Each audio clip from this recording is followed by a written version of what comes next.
नमस्कार दोस्तों, आप लोगों का स्वागत है हमारे इस YouTube channel Rinkesh psychology facts में। अगर वीडियो अच्छी लगे तो वीडियो को लाइक शेयर, चैनल पर आप नए हो तो चैनल को सब्सक्राइब जरूर करें और कमेंट बॉक्स में जाकर हर हर महादेव जय बागेश्वर धाम सरकार जरूर लिखें। दोस्तों, कार्तिक मास की षष्ठी को छठ मनाई जाती है।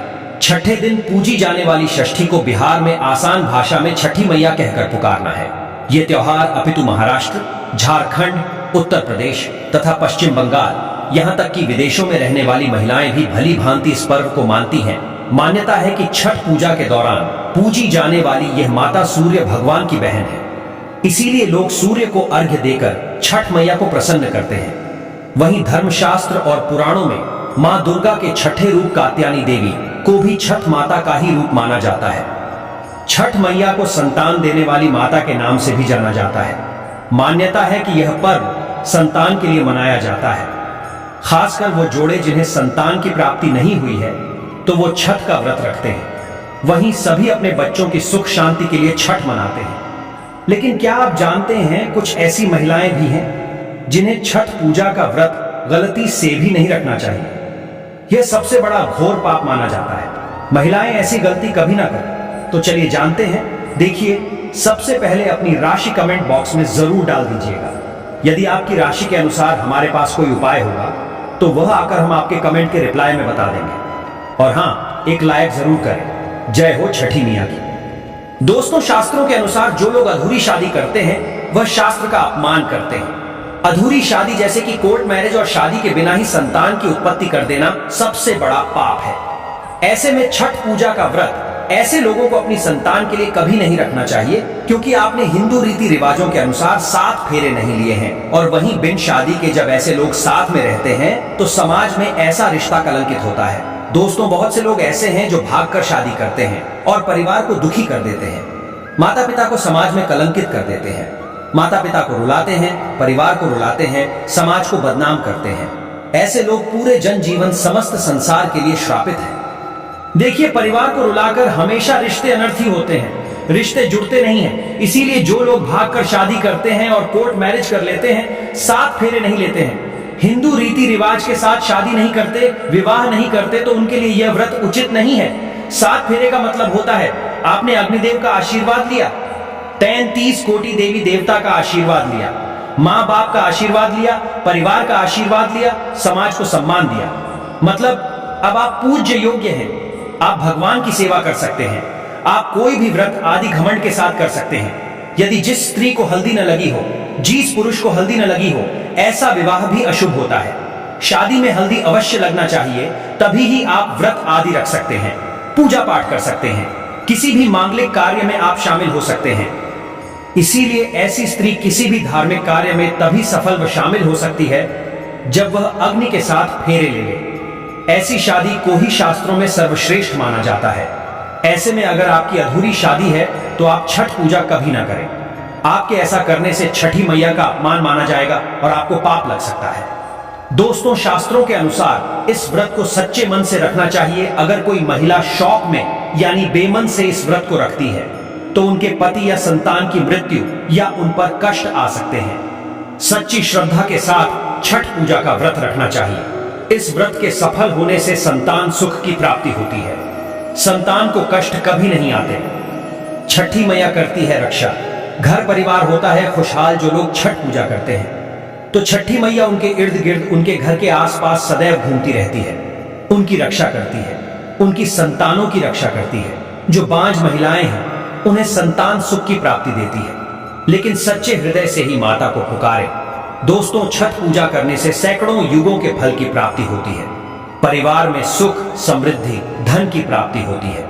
छठी मैया की पूजा से सभी मनोकामनाएं होती है पूरी। वहीं कुंवारी कन्याएं और पुरुष भी छठ पूजा कर सकते हैं। छठ पूजा का फल कई लाख गुना प्राप्त होता है। इससे व्यक्ति के सभी पाप खत्म हो जाते हैं और सुख समृद्धि की प्राप्ति होती है। छठ पूजा का व्रत पूरा करने से स्वयं छठी मैया आपके पूरे घर की रक्षा करती है। दोस्तों, अब यह भी जान लेते हैं कि छठ मैया को ऐसी कौन सी 3 चीजें हैं जो नहीं चढ़ानी चाहिए, भयंकर पाप लगता है। दोस्तों, नंबर 1, सूर्य भगवान को अर्घ्य देने के लिए तांबे का लौटा ही प्रयोग करें। लेकिन भूलकर भी चांदी, स्टील, शीशा और प्लास्टिक के बर्तन से अर्घ नहीं देना चाहिए। इससे व्रत टूट सकता है। दोस्तों नंबर 2, व्रत के दौरान घर में कभी भी मांसाहारी न बनाएं और ना ही परिवार में किसी को खाने दें। जो लोग इस दिन लहसुन, प्याज का खाना बनाते हैं और खाते हैं तो उन्हें छठी मैया उल्टा बर्बाद कर देती है, श्राप दे देती है।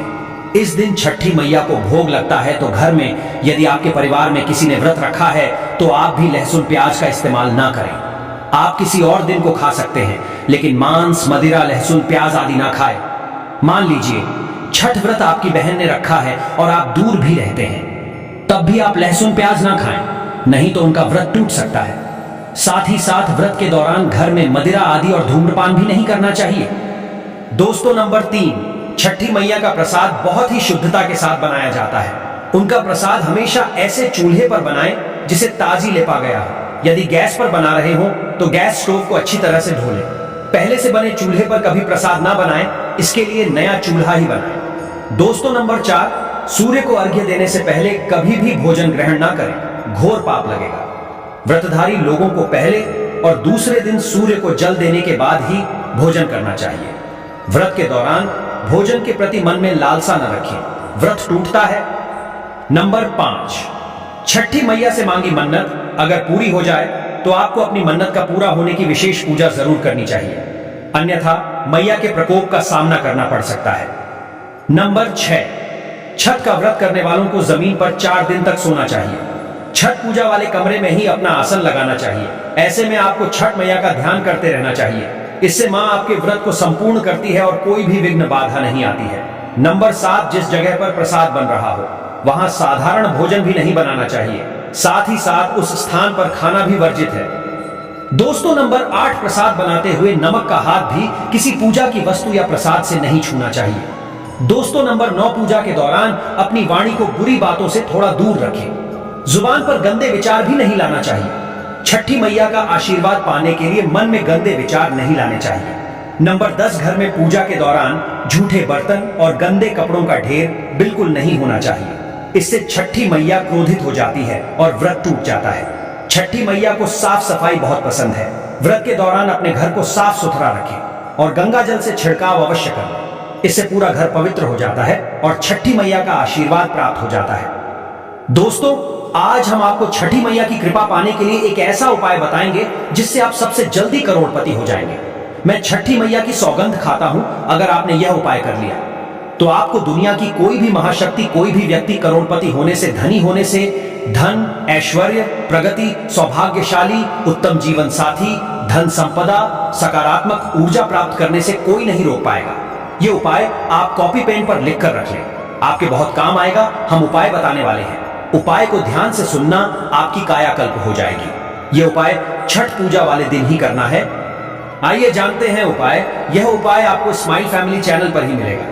यदि कोई और यह उपाय बताए तो समझो वह फ्रॉड है। देखिए, एक नमक का पैकेट ले लें, पिसा हुआ, ढेली वाला ले सकते हैं, और एक पानी की बोतल और 51 रुपए की दक्षिणा तथा 100 ग्राम की सरसों के तेल की बोतल और 50 ग्राम सूखी लाल मिर्चें, 500 ग्राम चावल और 500 ग्राम उड़द की काली दाल और 5 रुपए के बताशे, ये सभी 8 सामग्री एकत्रित कर ले। किसी कपड़े में बांध ले या थैली में ले ले। सभी सामग्री को मिक्स मत करना, अलग अलग पैकेट में एक ही थैली में डाल लें। अब अपने शिशु के ऊपर से, संतान के ऊपर से 7 बार उतारा करें। अब यह सामग्री किसी गरीब व्यक्ति को दान में दे देना। मैं छठी मैया की सौगंध खाता हूँ। मैं स्माइल फैमिलीज छठी मैया की सौगंध खाता हूँ। यदि आपका बच्चा, आपका शिशु स्वस्थ ना हो जाए, आप धनी ना हो जाएं तो मुझे बताना। आप हमारे चैनल को अनसब्सक्राइब कर देना, आपका भाग्य बदल जाएगा। यदि आप व्यापारी हैं तो आपका व्यापार 100 गुना बढ़कर चलेगा। यदि आप स्टूडेंट हैं तो आपका मन पढ़ाई में खूब लगेगा। सरकारी जॉब लगेंगी, संतान की प्राप्ति होगी। विवाह में हो रही देरी तो वह भी पूरी हो जाती है। यदि बीमार व्यक्ति आपके घर में कोई हो और खाट पर पड़ा है तो उस बीमार व्यक्ति के ऊपर से इसे 7 बार उतार देना, यह दान कर देना, वह तुरंत ठीक हो जाएगा। यदि व्यापार मंदा चल रहा है तो गल्ले के ऊपर से 7 बार उतार कर इसे दान कर देना, बहुत फर्क पड़ेगा। दोस्तों, ये उपाय हम भी जरूर करते हैं और हम अवश्य करेंगे। हमें छठी मैया की कृपा साक्षात प्राप्त हुई है। यह उपाय सैकड़ों साल से हमारे बुजुर्ग करते चले आ रहे हैं और यह उपाय मैं अवश्य करता हूं। आप यह कार्य पूर्णिमा अमावस्या पर भी कर सकते हैं। दोस्तों, एक और महा उपाय, आप नदी या तालाब या समुद्र के तट पर अवश्य जाएंगे छठ पूजा के लिए, तो यह उपाय आपके सोए हुए भाग्य को चमका देगा।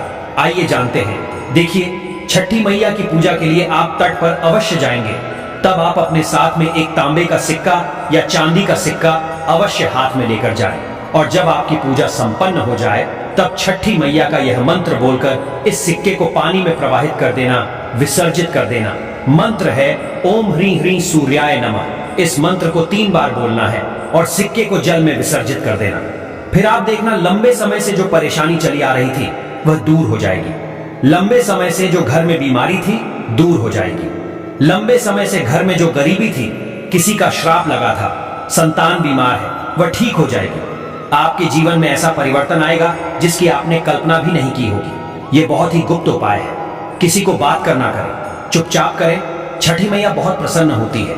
यदि आप ये उपाय किसी को बताना चाहते हैं तो आप कॉपी पेन पर उसे लिख कर दे दें, आप उसे ना भूलें। बड़ा विशेष चमत्कारी उपाय है यह सिक्के का।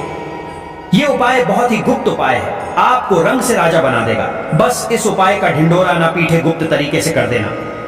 दोस्तों, आप में से कौन कौन छठी मैया का आशीर्वाद पाना चाहता है तो सच्चे दिल से कमेंट बॉक्स में लिखे, जय हो छठी मैया की। छठी मैया के लिए एक लायक तो बनता है।